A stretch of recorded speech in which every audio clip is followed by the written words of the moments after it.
안녕하세요. 김종갑의 경제부동산입니다. 구독과 좋아요 부탁드립니다. 불안한 국제 정세 속에서 상승을 이어가던 글로벌 증시가 다시 하락함에 따라 당분간 박스권에서 등락하지 않느냐는 전망이 조금씩 새어나오고 있습니다. 따라서 넓게 보면 코스피 1950 그리고 2100, 원달러 환율은 1150에서 1250선에서 움직일 것이며, 금과 은은 현 시세에서 등락하다가 경제 흐름이 나빠질 경우 증시와 반대로 크게 다시 상승할 확률이 높아 보입니다. 정부의 분양가 상한제 다른 목소리가 나오면서 강남 재건축과 서울 재개발마저 가격이 상승하고 있고, 경기도까지 확산이 되는 추세인데 상승폭은 크지 않아서 10월 분양가 상한제 발표를 기점으로 하락으로 방향성이 잡힐 것으로 보이니까 지금은 관망하는 것이 좋겠습니다. 지금과 같은 시점에서 집을 잡으면 가격이 올라보아야 소폭 오를 확률이 높고, 설령 꽤 오른다고 하더라도 손실을 보는 일이 발생할 수 있음을 데이터로 증명해 보이겠습니다. 서울 집값 올라도 손해보는데 분양가 상한제, 경제위기, 공포, 입주 폭탄, 태풍 몰려온다. 지금 계속 집값이 올라가기만 했잖아요. 물론 올 봄에 이제 하락을 했었는데 서울 집값 하락세가 심화되면 예전처럼 이제 또 세일 폭탄 이런 것들이 아마 쏟아질 수 있습니다. 이런 시기가 언제 올지 한번 지켜보자고요. 서울 중위권 가격이 이제 8.5억을 넘어섰습니다. 그러면 이제 중위권 기준으로 8.5억 등락 시의 실질적인 수익률을 한번 예측해 볼까요? 당장 4억이 올라가긴 힘듭니다. 왜? 지금 현재 8.5억짜리는 다 4억에서 올라간 거예요. 거의 2배 이상 뛰었기 때문에 4억이 8.5억인데 또 12억, 13억 이렇게 뛰기는 거의 기적에 가까울 것 같고요.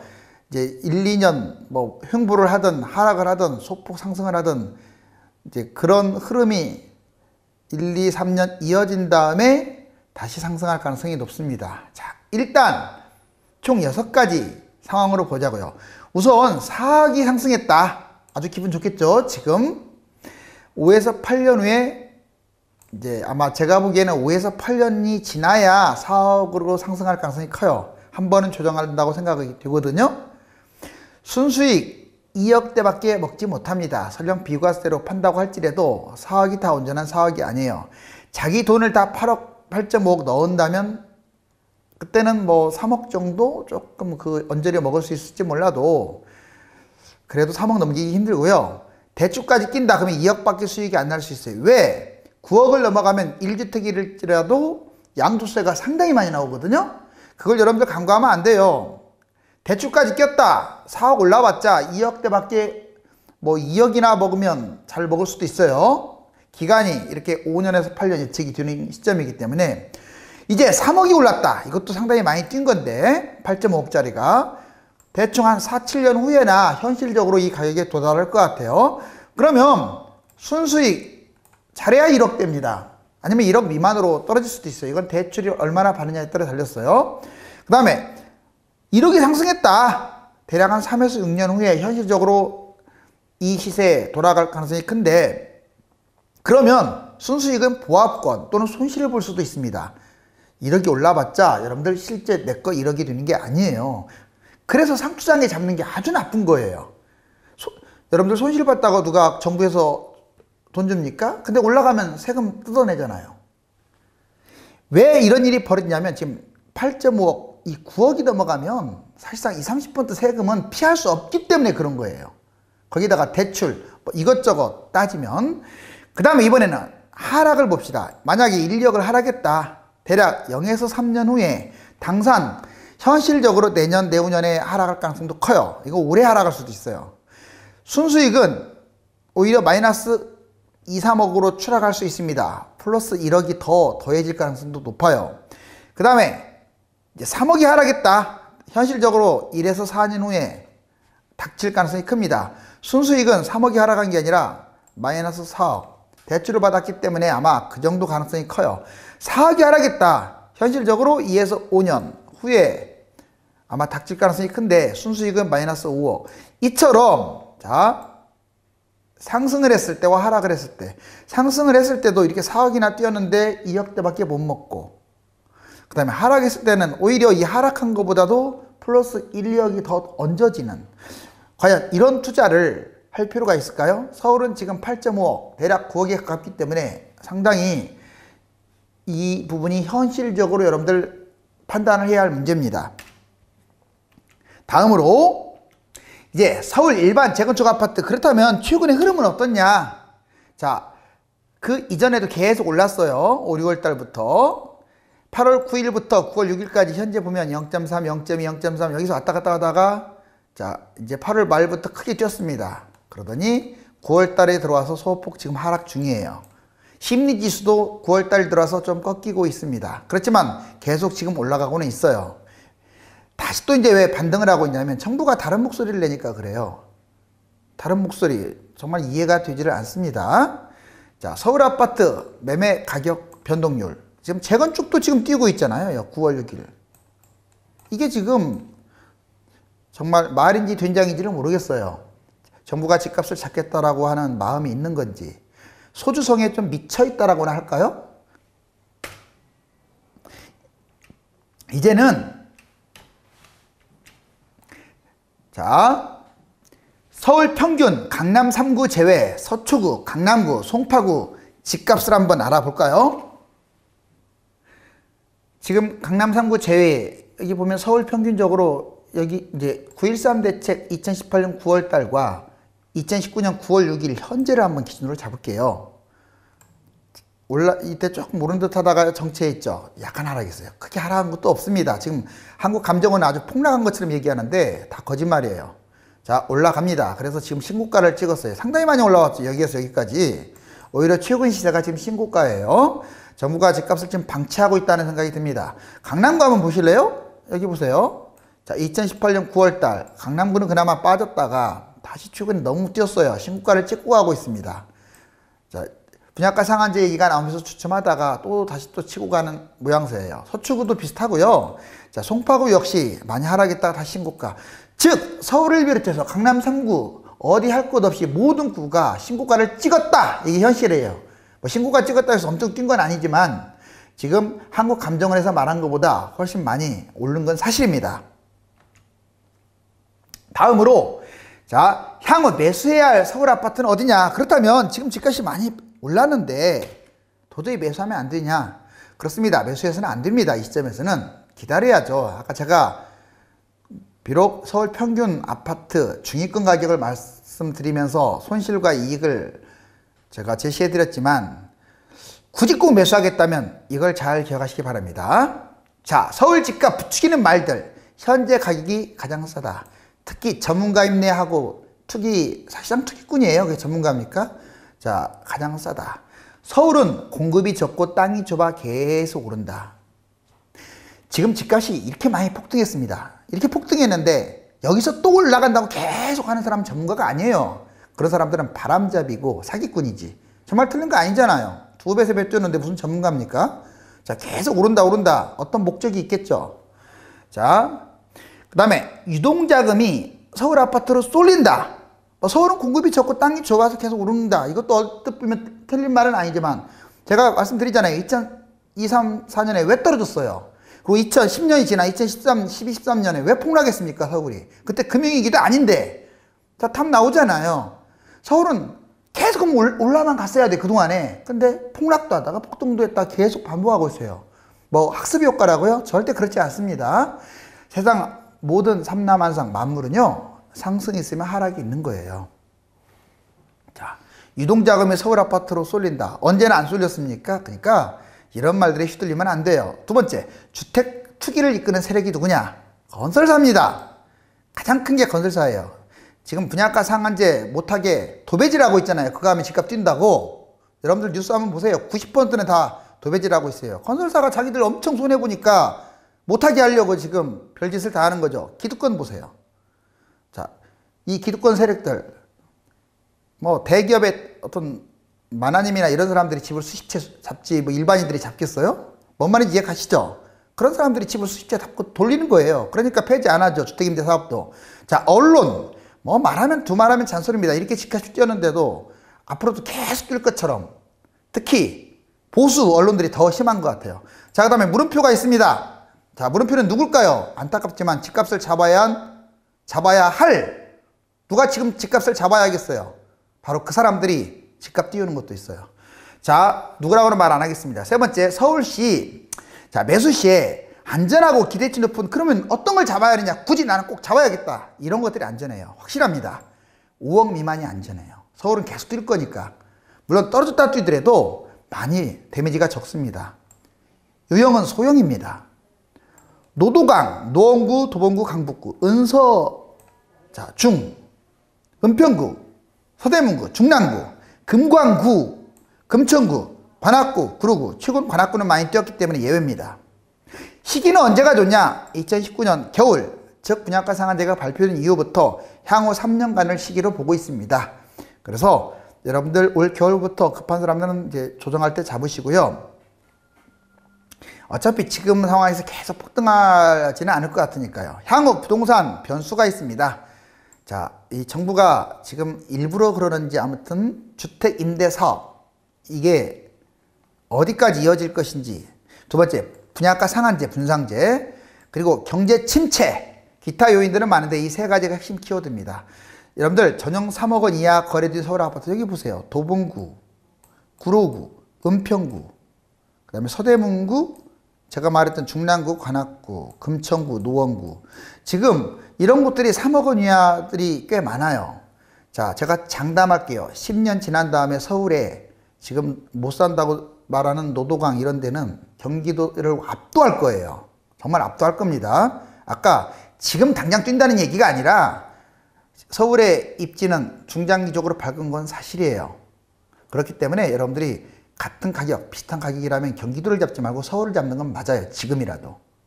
자, 지금 집 잡으면 상당히 올라야만 손해를 보지 않습니다. 사례, 레미안 대치 페리스 1단지 한번 볼까요? 시거래가가 29억 2천만 원인데, 자, 여러분들 29억 30억짜리를 잡았다야. 지금 9억 이상 중개수수료 0.9% 나가겠죠. 무려 2,630만 원이에요. 취득세 3.5%, 1억 220만 원. 중간층 공시가격 매년 5% 인상하겠죠. 아무튼 공시가격이 17억 3,600만 원, 보유세 올해 기준으로 930만 원 내고요. 그 다음에 보유세 공시가격 현실화 공정가격 비율 매년 5% 인상하잖아요. 그래서 1년에 5% 증가할 때 1년 후에는 이제 930에서 980으로 내는 거고 2년 후에는 1,030만 원을 내는 거예요. 대출 여러분들 40%로 풀로 이렇게 받았다 했을 때 11억 7천만 원 대출, 은행 상품, 통합비교 공시에서 가장 싼 게 농협이에요. 자, 만약 농협 대출 연 2.54%로 발생, 이때 이자는 연 2,980만 원이 나옵니다. 자, 아무튼 지금 집을 잡았다. 29억 2천만 원을. 그러면 이러한 과정이 지금 지나겠죠. 2년 후에 이제 매도할 때 볼까요? 계산하면 대출연 30년 납 계산 시에 중도 상환 수수료가 발생하겠죠. 수수료를 약 1.5%로 계산하면 590만 원. 현재 29억 2천만 원에서 1년에 2억씩 약 2년간에 4억이 올랐다. 그러면 33억 2천만 원이 되겠죠. 여기에 자, 양도세 1억 4,700만 원이나 나옵니다. 4억 올랐는데 양도세가 1억 4,700만 원. 아까도 말씀드렸지만 9억 이상의 그 세금 때문에 그래요. 이거 장기간 끌고 간다고 해서 세금이 줄어드는 것도 아닙니다. 4억에서 중개수수료, 취득세, 보유세, 2년간 대출이자 채권 부담금, 중도 상환 수수료, 양도세를 뺀 금액은 총 3,760만 원. 즉 순수 투자 수익 4억 상승 시에 3,760만 원밖에 못 먹어요. 29억짜리를 잡았을 때 4억이나 쪘는데 3천만 원밖에 못 먹는다고요. 그러면 3억이 오르면 뭐냐? 오히려 손해봐요. 1,840만 원을 손실 봅니다. 자, 그러면 못 올랐거나 마이너스 됐으면 엄청난 타격을 보겠죠. 왜? 대출은 계속 나갈 거니까. 또 기간이 길어질수록. 자, 3번. 만일 2년 후 매도가 아니고 5년이나 10년 후에 매도해서 대출 기간이 길어지면 4억 올랐어도요, 적자가 될 수 있어요. 제가 아까 사이클상 뭐라고 했습니까? 이렇게 4억 정도 뛰려면 이건 금액대가 비싸니까 그래도 한 3년에서 한 6, 7년 사이에 아마 그 정도는 뛸 것 같은데, 그러면 그 기간에 갚아야 할 거 아니에요. 그러면 오히려 적자가 날 가능성도 있다. 이런 식으로 대출을 받아 이번에는 9억 아파트, 아까 평균가 아파트 매수해서 사이클상 5년을 끌고 간다. 보통 5년은 끌고 가잖아요. 자, 2억 상승을 했다. 9억짜리가 그러니까 11억이 됐다. 그러면 11억이 매도하면 1주택일지라도 9억 이상 양도차익과 대출이자 중개수수료 이런 것들이 많이 나가요. 특히 양도차익이 많이 나가는 거예요. 기타 비용을 빼고 나면 남는 것도 별로 없어요. 거의 뭐 많이 남아봤자 몇 천만 원? 뭐 1억은 안 들 거예요. 자, 몇 천만 원 남습니다. 2억이 뛰었음에도 불구하고 만일 제자리 걸음을 하거나 하락을 하면 엄청난 손실을 본다는 걸 아까 제가 중위권 가격에서 말씀드렸죠. 자, 대하락장이 혹시라도 놓여진다. 6억 이내로 폭락할 수도 있기 때문에 만약에 또 안 팔면 다행이지만 사람이 집값이 하락하면 또 팔고자 하는 그 심리, 불안 심리가 있어요. 팔아버리면 이제 인생 끝나는 거예요. 자, 평생 회복 불능할 수도 있다 이 말이에요. 안 팔면 그나마 어떻게 다시 돌아오는데 그 기간이 고달프겠죠. 주택을 투자하여 올랐다고 하여 무조건 시세 차익이 발생하는 것이 아니라 하락장 저점에 매수해야만이 투자를 거둘 수 있다. 자, 서울 아파트 입주 물량 증가 지표. 이제 입주 물량 한번 봅시다. 2011년이고 여기 2021년입니다. 지금 2012, 13, 14년에 별로 그렇게 입주 물량이 많지는 않았어요. 근데 최근 한번 보세요. 2018, 19, 20, 21년까지 상당히 많죠. 이렇게 입주 물량이 많습니다. 특히 2019년, 20년에 지금 많이 몰려 있어요. 무려 서울만 해도 42,892, 41,512 이렇게 몰려 있는데, 자, 이 입주 폭탄, 특히 강동구 쪽이라든가 상당히 지금 이쪽에 많이 몰려 있습니다. 자, 그러면 어떤 경제 상황과 올 겨울 그런 것들이 이제 어우러졌을 때 집값이 출렁거릴 수가 있겠죠. 서울 아파트 분기별, 이번에는 분기별로 2018년 1분기부터 2019년 4분기까지. 자, 올해 특히 자 2019년 1분기 때 입주 물량이 많다 보니까 어떻습니까? 집값도 많이 하락했잖아요. 물론 꼭 입주 물량 때문에 하락한 것은 아니지만 9.13 대책 영향도 있었지만 역시나 물량이 많으면 좋을 게 하나도 없어요. 그러다가 이제 또 내년에 다시 또 올라가게 됩니다. 그래서 지금 올해, 내년, 내후년까지는 계속 입주 물량이 지금 폭발적으로 많다. 주택 PIR 규모 대비 서울 집값 거품. 여러분들 서울 집값 거품이 어느 정도냐고요? 자, 도시별로 봤을 때 중국에 있는 베이징이나 상하이 제끼 거기 빼고는 최고예요, 최고. 런던, 밴쿠버 다 제꼈습니다, 지금. 자, 제가 수치로 이따 보여드릴게요. 자, 부동산 거품을 파악하는 국제적 기준이 PIR, 소득 대비 주택 가격 비율이에요. 그러니까 소득 대비 주택 가격 비율인데 몇 년이 걸리느냐 이걸 나타내는 게 PIR 규모인데 가구의 연평균 소득, 특정 지역의 주택 가격. 자, 10이 넘으면 거품 수치가 높다 이 말이에요. 10년이 넘으면. 그러니까 한 푼도 안 쓰고 10년이 넘어야 이 집을 잡는다.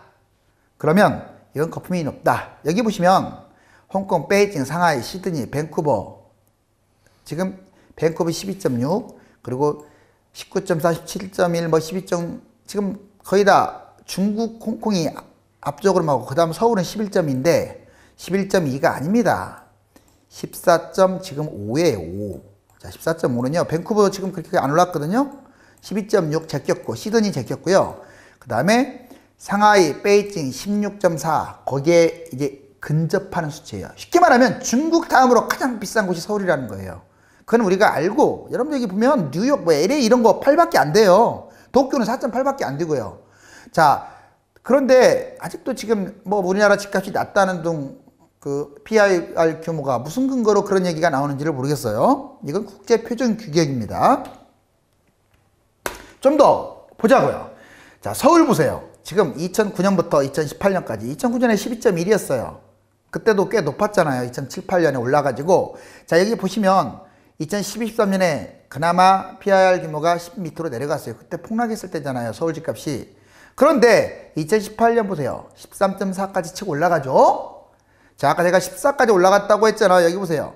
자, 올해 겁니다. 이제 여기 2019년 1, 2, 3.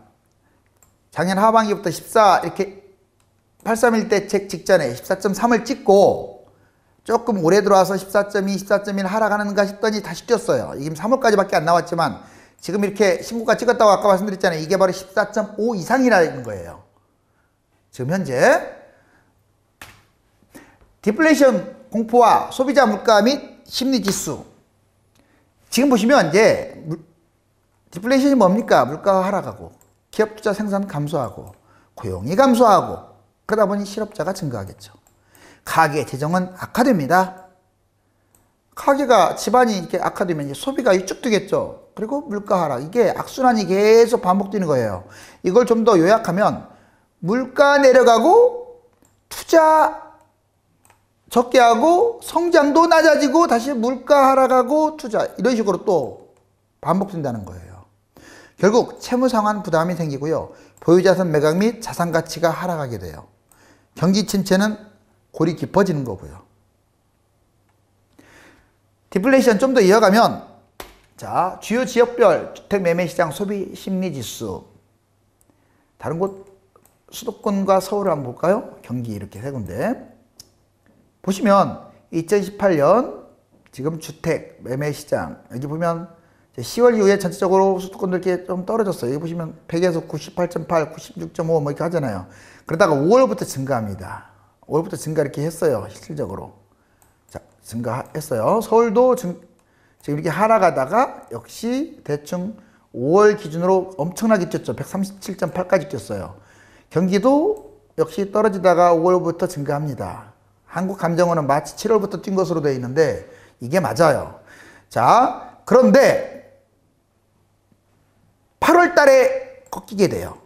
지금 다 꺾였어요. 여기 보시면 지금 수도권 121에서 120, 서울 137에서 134, 경기도 자 113.8에서 116, 경기도만 소폭 올랐습니다. 여기 서울 보시면 무려 155.9나 됐던 게 크게 하락하는 듯 하다가 134점 다시 꼭지를 찍고 분양가 상한제가 나온 시점에 이게 자 소폭 하락했습니다. 그러면 이 흐름을 타서 집값을 떨어뜨려야지 엉뚱한 발언이나 해대고 소주성에 아직도 환장하고. 자, 다음 넘어갑니다. 주요 소비자 물가 상승률 추이. 자, 물가 아까 계속 요약하면 소비자 물가 지금 미국, 중국 거기에 비해서 한국하고 일본하고 비교할게요. 이게 한국입니다. 자, 보라색이 한국이에요.